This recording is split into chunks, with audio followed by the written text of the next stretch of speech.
Kurumzari. Coffee with Times of Manipur Miang Tabirus Kumbo Han Mataram Oxeri, Nasi Econo Unazuri Bagas, a sea take Nasunate, Maruina.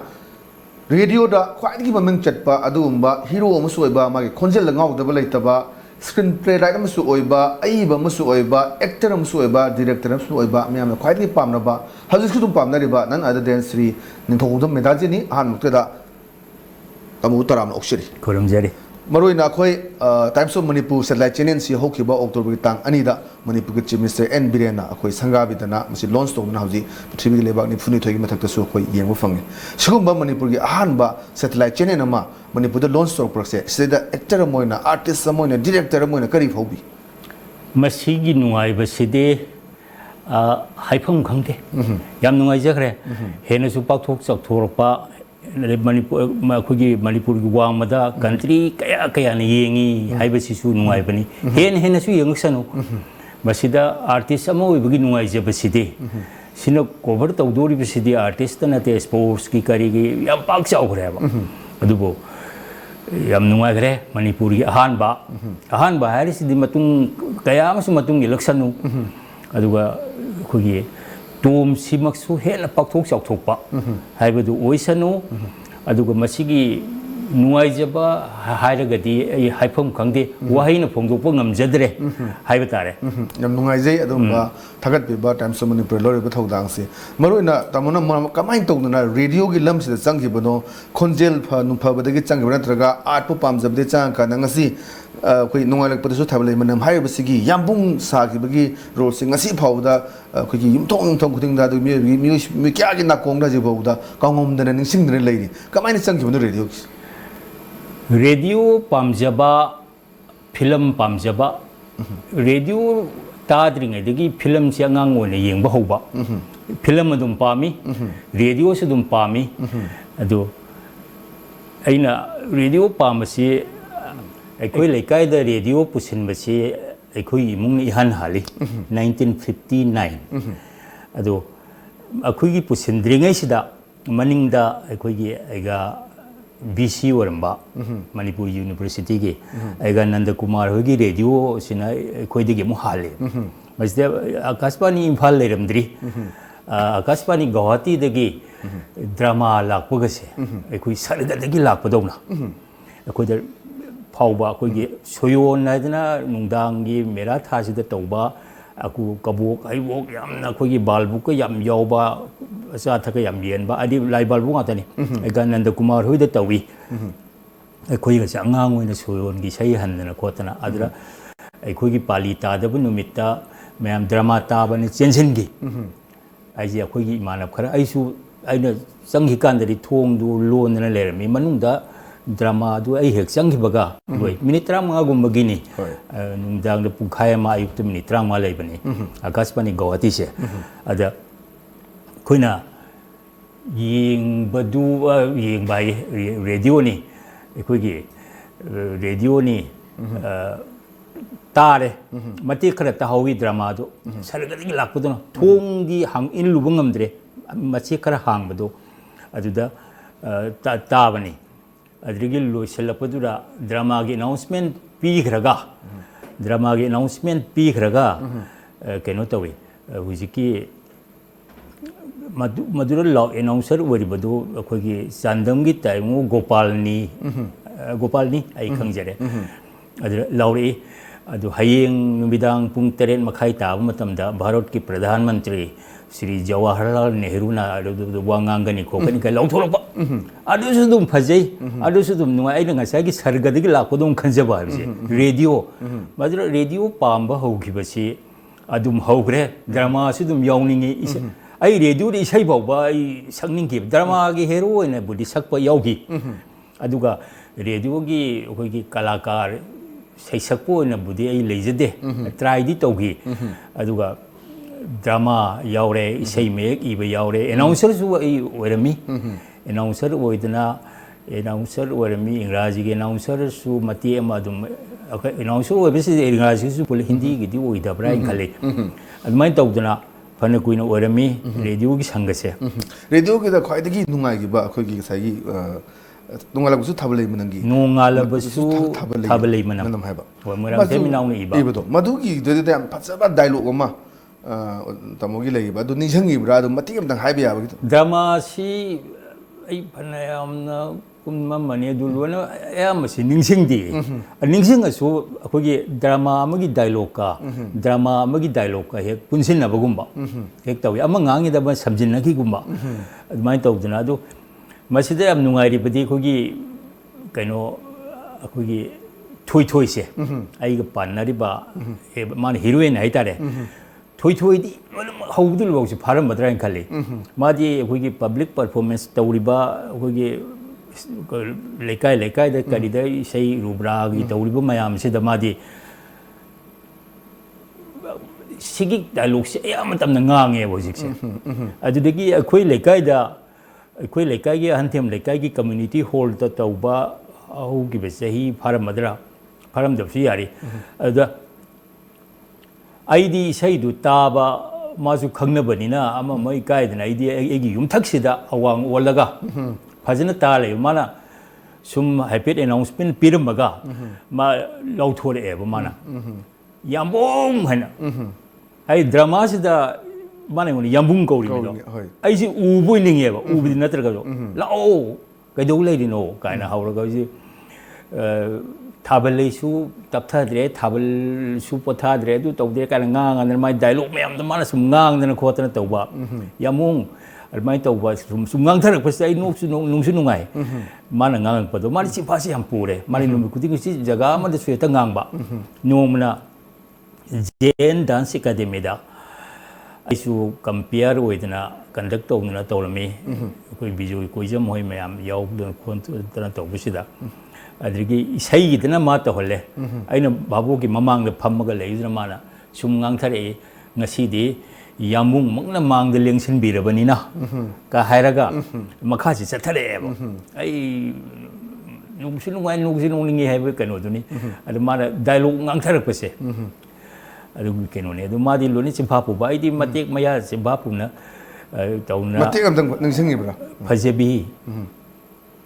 फजेबी नंसी अंगकपनिको नंसी थाबल उरे ngawi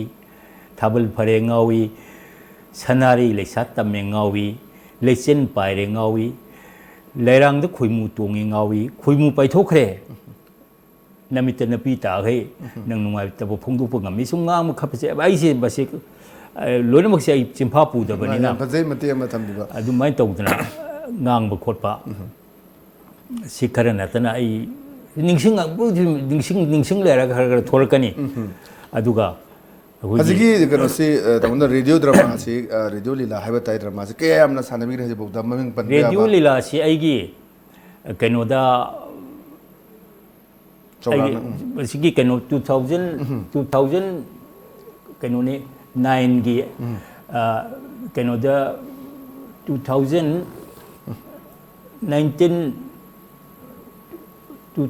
kano ne 1974 da aisi drama yauba horpani aduga 27 August 2008 ta chap charba kano to su yai lila jani yankhai kumkhre nai khumjege ba 2000 kano si yauriba jani yankhai muk sure yare kasu date adu matung da su mu pakum da kumdhagren adagi cinema gilam se film gilam se sidadi film kya mu kumbigre aduga direction do to biki film si tare nipan tara mu tara gumba screenplay iraga direction piraga admai tawduna khotna isai mek su ijai yam popular oi ba isai akhoi isai mek akhoi aigi maru longjam raghumani na puthokpa aduda aina isai mek ani iba magna ama iba isai mek si ahum dei hanba yadi ka haibum bagi manung matam du leirami mai tawduna aduda pusparani ga akhoi nauboy ga sakminaba adrigi puskano ama akhoi kalakara madugi maming du kawre Sarita Gazmir na aduga sakminaba khare kumhi yam nungai ꯃꯗꯨꯗꯒꯤ ꯄꯨꯁꯄꯔꯥꯅꯤ ꯍꯣꯏ ꯑꯐꯥꯎꯕ ꯅꯥꯎꯕꯣꯏ ꯁꯔꯤꯇꯥꯒ ꯃꯣꯏ ꯁꯛꯄꯤꯕꯁꯨ ꯅꯨꯡꯉꯥꯏꯗꯅ ꯑꯗꯨꯒꯤ ꯃꯃꯥꯡꯗ ꯖꯣꯏ ꯀꯨꯃꯥꯔꯅ ꯁꯛꯄ ꯖꯃꯨꯅꯥꯅ ꯁꯛꯄ ꯑꯗꯨꯁꯨ ꯏꯈ꯭ꯔꯦ ꯃꯃꯤꯡ ꯄꯟꯕ ꯈ꯭ꯋꯥꯏꯗꯒꯤ ꯄꯣꯄꯨꯂꯔ ꯑꯣꯏꯈꯤꯕꯁꯤ ꯌꯥꯝꯅ ꯈ꯭ꯋꯥꯏꯗꯒꯤ ꯄꯣꯄꯨꯂꯔ ꯑꯣꯏꯈꯤꯕꯁꯤ ꯀꯔꯝꯕꯅꯦꯅ ꯈꯜꯂꯤ ꯀꯀꯥꯅ ꯂꯩꯁꯥꯕꯤ ꯂꯝꯌꯧꯕꯤ ꯁꯤꯒꯤ ꯃꯇꯨꯡꯗꯁꯨ ꯂꯝꯈꯥꯏ ꯍꯥꯏꯗꯅ ꯁꯨꯝ ꯇꯧꯈ꯭ꯔꯦ ꯕꯂꯥꯒ ꯔꯥꯖꯨ ꯅꯣꯡꯒ ꯀꯨꯝꯃꯤꯟꯅꯕ ꯑꯗꯨ ꯈ꯭ꯋꯥꯏꯗꯒꯤ ꯃꯃꯤꯡ ꯂꯩꯕ ꯍꯥꯏꯔꯒꯗꯤ ꯁꯤꯃꯥ ꯅꯤꯔꯃꯂꯥ ꯍꯣꯏꯅ ꯀꯨꯝꯕ ꯀꯩꯅꯣꯅꯤꯀꯣ ꯌꯥꯝ ꯇꯣꯏꯅ ISTVꯗ ꯊꯥꯕꯤꯕ ꯏꯝꯄꯦꯛꯇꯁꯨ ꯊꯥꯏ ꯋꯥꯟ ꯋꯦ ꯋꯥꯔꯤꯁꯤꯅ ꯍꯟꯖꯤꯜꯂꯛꯄꯗ ꯑꯗꯒꯤ ꯍꯤꯊꯛꯀ ꯍꯤꯊꯥꯡꯐꯝꯒ ꯍꯥꯏꯔꯤꯕꯁꯤꯡꯁꯤ ꯑꯗꯨꯝ ꯂꯣꯏꯅꯃꯛ ꯑꯗꯨꯝ ꯅꯨꯡꯉꯥꯏ ꯑꯗꯨ ꯍꯧꯖꯤꯛꯀꯤ ꯀꯩꯅꯣꯁꯨ ꯍꯧꯖꯤꯛꯀꯤ ꯑꯩꯅ ꯍꯥꯏꯖꯔꯤꯕ ꯂꯩꯁꯥꯕꯤ ꯂꯝꯌꯧꯕꯤꯁꯤꯁꯨ ꯊꯥꯔꯛꯏ ꯂꯩꯁꯥꯕꯤ ꯂꯝꯌꯧꯕꯤꯁꯤ ꯕꯤꯅꯥꯇꯥꯅꯦ ꯀꯥꯏꯀꯨꯅꯦ ꯀꯨꯝꯕꯅꯤ ꯑꯗꯨ ꯌꯥꯝ ꯈꯔꯁꯤ ꯀꯩꯅꯣꯅꯤ 7-9 10muꯛꯇꯩꯗꯤ ꯄꯩꯍꯦꯟ ꯍꯦꯟꯖꯗꯦ ꯌꯥꯝ ꯐꯖꯩ ꯑꯗꯣ ꯃꯔꯨꯑꯣꯏꯅ ꯑꯩꯈꯣꯏꯒꯤ ꯀꯀꯥꯒꯤ ꯈꯣꯟꯖꯦꯜꯁꯦ ꯇꯥꯃꯣꯒꯤ ꯈꯣꯟꯖꯦꯜꯁꯤ ꯄ꯭ꯔꯦꯛꯇꯤꯁ ꯇꯧꯅꯕ ꯍꯣꯠꯅꯕ꯭ꯔꯥ ꯈꯣꯟꯖꯦꯜꯒꯤ ꯔꯦꯗꯤꯑꯣꯒꯤꯗ ꯇꯧꯅꯕ ꯍꯣꯠꯅꯕꯁꯤꯗ ꯀꯔꯤ ꯀꯔꯤ ꯗꯔꯀꯥꯔ ꯑꯣꯏꯕ꯭ꯔꯥ ꯃꯁꯥꯒꯤ ꯄꯤꯊꯣꯛꯆꯔꯛꯄ꯭ꯔꯥ ꯃꯁꯤ ꯈꯣꯟꯖꯦꯜꯁꯤ ꯏꯁꯣꯔꯅ ꯄꯤꯕꯅꯤ ꯍꯥꯏꯅꯩꯌꯦ ꯃꯤ ꯈꯨꯗꯤꯡꯃꯛꯀꯤ ꯈꯣꯟꯖꯦꯜꯁꯦ ꯏꯁꯣꯔꯅ ꯄꯤꯔꯛꯄꯅꯤ ꯏꯁꯣꯔꯅ ꯄꯤꯔꯛꯄ ꯈꯣꯟꯖꯦꯜꯁꯤꯗ ꯑꯩꯈꯣꯏꯅ ꯅꯨꯡꯉꯥꯏꯖꯗꯅ ꯉꯥꯡꯖꯈꯤꯕ ꯑꯗꯨꯒ ꯁꯤꯒꯤ ꯃꯊꯛꯇ ꯃꯤꯒꯤ ꯅꯦꯆꯔꯁꯦ ꯅꯣꯡ ꯉꯥꯟꯕꯗꯒꯤ ꯅꯨꯃꯤꯠ ꯇꯥ ꯐꯥꯎꯕ ꯄꯪꯁꯥꯎꯗ ꯁꯥꯎ ꯂꯩꯕ ꯄꯪꯂꯥꯎꯗ ꯂꯥꯎ ꯂꯩꯕ ꯈꯣꯟꯖꯦꯜ ꯃꯗꯨꯗꯤ ꯃꯁꯥꯒꯤ ꯅꯦꯆꯔꯒꯤ ꯈꯣꯟꯖꯦꯜꯗ ꯈꯔ ꯊꯨꯒꯥꯏꯔꯝꯗꯧ ꯃꯥꯜꯂꯤ ꯉꯥꯎꯗꯅ ꯂꯥꯡꯗꯅ ꯃꯤꯁꯦ ꯆꯩꯗꯅ ꯈꯠꯅꯗꯅ ꯆꯩꯅꯗꯅ ꯂꯥꯡꯅꯗꯅ ꯂꯩꯕ ꯀꯥꯡꯕꯨ ꯂꯩꯔꯤꯑꯕ ꯑꯗꯨ ꯅꯠꯇꯕ ꯑꯩꯁꯤ ꯈꯣꯟꯁꯦ ꯑꯩꯁꯦ ꯁꯥꯎꯒꯟꯗꯦ ꯆꯩꯒꯟꯗꯦ ꯃꯤꯉꯣꯟꯗ ꯊꯤꯅ ꯍꯥꯏꯒꯟꯗꯦ ꯑꯗꯨꯒꯤ ꯈꯣꯟꯁꯦ ꯑꯗꯨꯝ ꯏꯪꯅ ꯀꯅꯥꯒꯨꯝꯕ ꯑꯩꯉꯣꯟꯗ ꯁꯥꯎꯒꯦ ꯍꯧꯔꯁꯨ ꯑꯩꯅ ꯏꯪꯊꯕ ꯖꯥꯠꯅꯦꯕ ꯑꯗꯨꯒ ꯁꯤꯒꯤ ꯃꯊꯛꯇ ꯑꯩꯈꯣꯏꯒꯤ ꯅꯤꯁꯥ ꯁꯤꯖꯤꯟꯅꯗꯦ ꯅꯤꯁꯥꯁꯦ ꯑꯩꯁꯦ ꯅꯤꯁꯥꯁꯤ ꯁꯤꯖꯤꯟꯅꯗꯦ ꯍꯧꯖꯤꯛ ꯅꯍꯥꯔꯣꯜ ꯇꯧꯔꯤ ꯈꯣꯠꯂꯤ ꯃꯇꯝ ꯑꯩꯈꯣꯏꯁꯤ ꯅꯍꯥꯔꯣꯜ ꯑꯣꯏꯔꯤꯉꯩꯗꯁꯨ ꯍꯥꯏꯒꯗ꯭ꯔꯥ ꯑꯩꯈꯣꯏ ꯂꯦꯡꯒꯥꯗꯁꯨ ꯆꯥꯎꯕ ꯑꯣꯏꯔꯗꯤ ꯅꯤꯁꯥ ꯅꯨꯡꯁꯥ ꯁꯤꯖꯤꯟꯅꯕ ꯌꯨ ꯊꯛꯄ ꯌꯥꯝ ꯂꯩꯈ꯭ꯔꯕꯣꯅꯦꯕ ꯑꯗꯨ ꯅꯤꯁꯥꯁꯦ ꯑꯩ ꯇꯧꯖꯗꯦ ꯑꯗꯨꯒ ꯈꯣꯟꯖꯦꯜ ꯏꯪꯅ ꯉꯥꯡꯕꯁꯤꯃ ꯑꯗꯨꯝ ꯑꯩ ꯏꯪꯖꯔꯦ ꯊꯑꯣꯏꯅ ꯈꯣꯟꯖꯦꯜ ꯔꯦꯗꯤꯑꯣꯒꯤ ꯇꯤꯚꯤꯒꯤ ꯀꯔꯤꯒꯤ ꯁꯨꯝꯕ ꯅꯠꯇꯕꯗ ꯃꯁꯥꯒꯤ ꯑꯣꯏꯅ ꯑꯗꯨꯒ ꯏꯁꯩ ꯃꯌꯦꯛꯁꯦ ꯁꯨꯝ ꯏꯗꯅ ꯈꯣꯠꯇꯅ ꯂꯩꯕꯁꯤꯁꯨ ꯍꯦꯛꯇ ꯋꯥꯈꯜꯁꯦ ꯊꯣꯛꯂꯛꯄꯗ ꯍꯦꯛꯇ ꯏꯕ ꯑꯗꯒꯤ ꯂꯇꯥꯒꯤ ꯏꯁꯩ ꯐꯖꯕ ꯑꯃ ꯇꯥꯔꯒꯁꯨ ꯇꯥꯃꯣ ꯄꯍꯥꯔꯤꯒꯤ ꯏꯁꯩ ꯐꯖꯕ ꯑꯃ ꯇꯥꯔꯒꯁꯨ ꯏꯁꯩꯁꯦ ꯑꯩꯅ ꯁꯛꯄꯗꯧꯅ ꯅꯨꯡꯉꯥꯏꯖꯕ ꯍꯥꯏꯇꯥꯔꯦ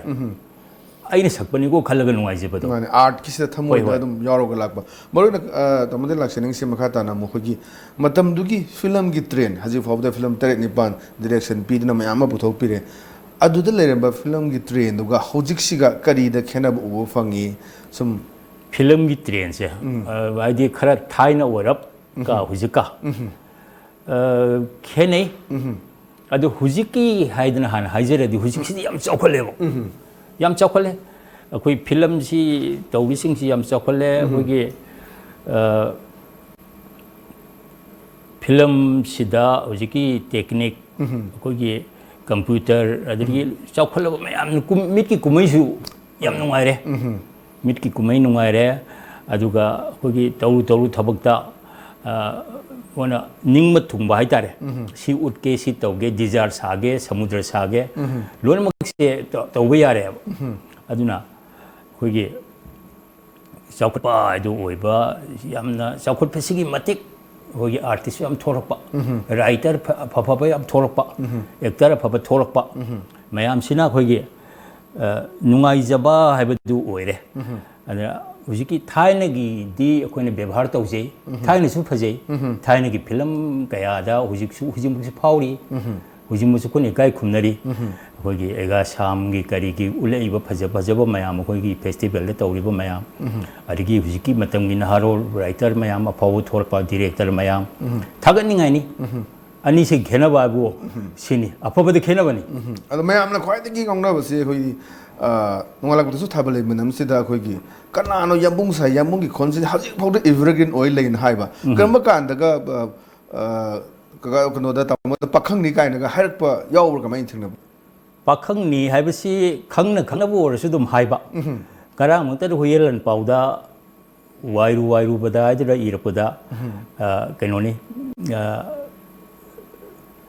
ꯃꯦꯙꯥꯖꯤꯠ ꯈꯣꯟꯖꯦꯜ ꯍꯟꯕ ꯂꯩꯇꯦ ꯄꯥꯈꯪꯗ ꯑꯗꯨꯝ ꯃꯥ ꯂꯩꯅ ꯍꯥꯏꯕ ꯉꯔꯥꯡꯁꯤ ꯕꯥꯏ ꯆꯥꯟꯁ ꯌꯥꯎꯔꯛꯑꯦꯅꯦ ꯑꯗꯨꯒ ꯑꯇꯩꯗꯁꯨ ꯑꯗꯨꯝ ꯍꯥꯏꯅꯩ ꯑꯗꯨꯅ ꯑꯩꯈꯣꯏꯒꯤ ꯍꯥꯏꯕꯁꯦ ꯑꯗꯨꯝ ꯑꯃꯅꯕꯨ ꯍꯥꯏꯅꯔꯗꯤ ꯑꯃꯁꯨ ꯑꯗꯨꯝ ꯍꯥꯏꯅꯕꯖꯥꯠꯅꯤ ꯈꯣꯟꯖꯦꯜꯗ ꯃꯥꯜꯂꯨꯕ ꯍꯥꯏꯗꯣ ꯑꯩꯅ ꯐꯥꯒꯤ ꯇꯧꯏ ꯁꯛꯀ ꯎꯔꯗꯤ ꯈꯪꯄ꯭ꯔꯦꯛ ꯈꯪꯅꯤꯀꯣꯅ ꯁꯛꯀ ꯎꯔꯗꯤ ꯈꯪꯄ꯭ꯔꯦꯛ ꯈꯪꯅꯤ ꯍꯥꯏꯗꯅ ꯑꯩꯅ ꯐꯥꯒꯤ ꯇꯧꯏ ꯑꯗꯨ ꯌꯥꯝ ꯅꯨꯡꯉꯥꯏꯕ ꯃꯤꯀꯨꯞ ꯌꯥꯎꯈꯤꯕ꯭ꯔꯥ ꯍꯥꯏꯕꯗꯤ ꯇꯦꯂꯤꯐꯣꯟꯗ ꯑꯣꯏꯔꯛꯄ ꯌꯥꯏ ꯑꯗꯨꯒ ꯍꯧꯖꯤꯛ ꯃꯤꯅ ꯍꯪꯅꯕ ꯁꯛꯈꯪꯅꯤꯡꯕ ꯊꯧꯗꯣꯛ ꯅꯨꯡꯉꯥꯏꯕ ꯊꯧꯗꯣꯛ ꯂꯩꯕꯒ ꯌꯥꯎꯕ꯭ꯔꯥ ꯌꯥꯎꯏ ꯑꯩꯕꯨ ꯈꯪꯕꯤꯅꯤꯡꯕ ꯑꯗꯨꯃꯥꯏꯅ ꯈꯪꯒꯦ ꯍꯥꯏꯅ ꯍꯥꯏꯕ ꯊꯧꯗꯣꯛ ꯅꯤꯡꯁꯤꯡꯕ ꯂꯩꯕ꯭ꯔꯥ ꯑꯝꯇꯪ ꯃꯌꯥꯝꯗ ꯁꯤꯌꯔ ꯇꯧꯕ ꯌꯥꯕ ꯅꯨꯡꯉꯥꯏꯕ ꯃꯤꯀꯨꯞꯇꯣ ꯅꯨꯡꯉꯥꯏꯕ ꯃꯤꯀꯨꯞꯁꯦ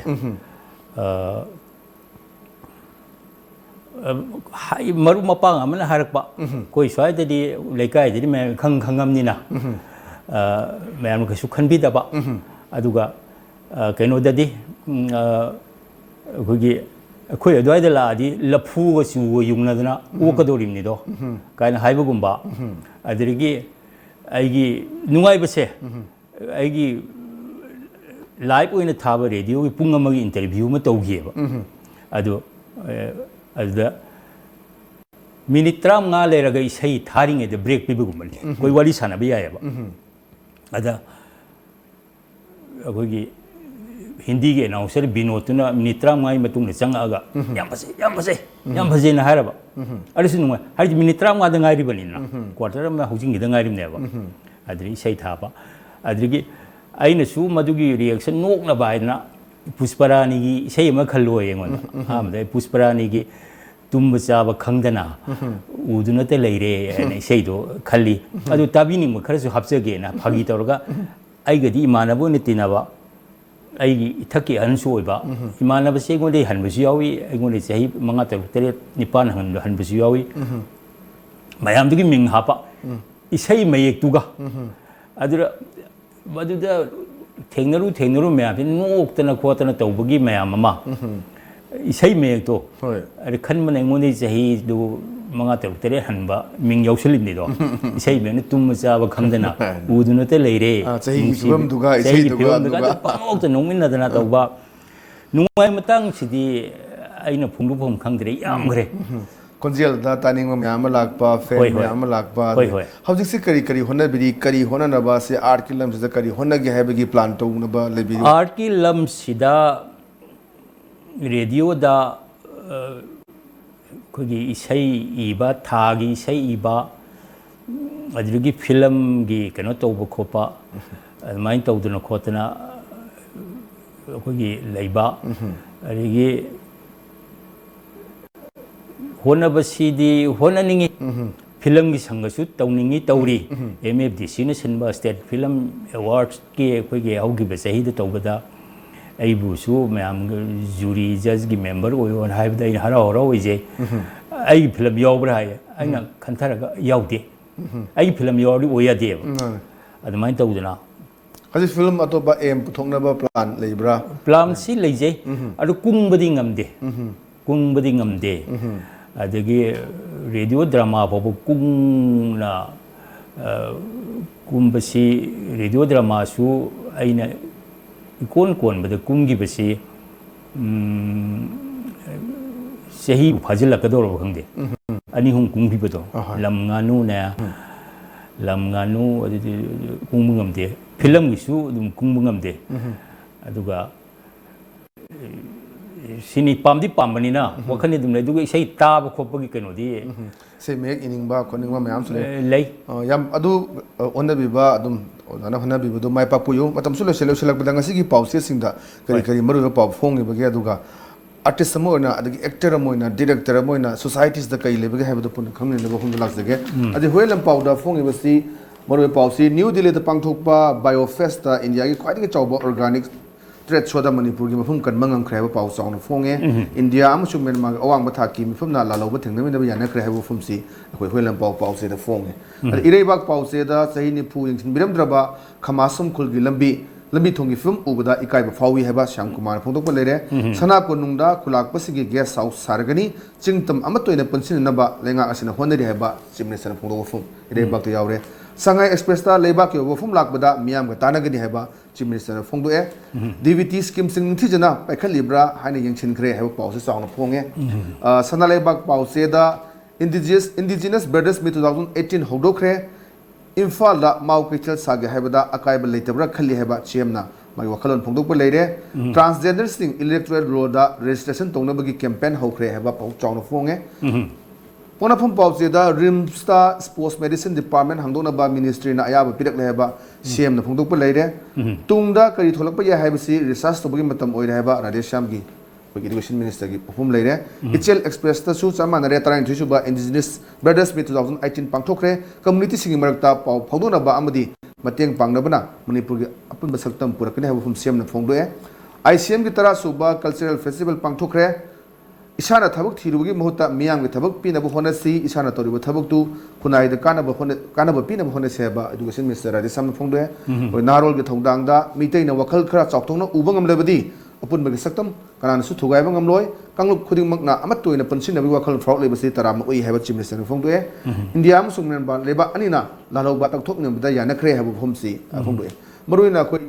indigenous brothers meet pangthok da chingtam ani gi hiji leina riba mari si nungsi channel leimina ba akhoina su khara pukchil chokthok ba changi haba phom Chief Minister gi phom sida tamoge kari mot le than pukchil chokthok ba changi Chief Minister na haibani Manipuri amo ne maitai amo ina ꯑꯩꯈꯣꯏꯅ ꯄꯨꯛꯆꯦꯜ ꯆꯥꯎꯊꯣꯛꯄ ꯆꯪꯉꯤ ꯑꯩꯈꯣꯏꯒꯤ ꯇ꯭ꯔꯥꯏꯕ ꯑꯃꯅ ꯍꯥꯏꯔꯁꯨ ꯃꯣꯏꯅꯁꯨ ꯄꯨꯛꯆꯦꯜ ꯆꯥꯎꯊꯣꯛꯄ ꯆꯪꯉꯤ ꯍꯥꯏꯔꯒꯁꯨ ꯑꯩꯈꯣꯏꯅ ꯑꯗꯨꯝ ꯇꯔꯥꯝꯅ ꯑꯣꯛꯀꯅꯤ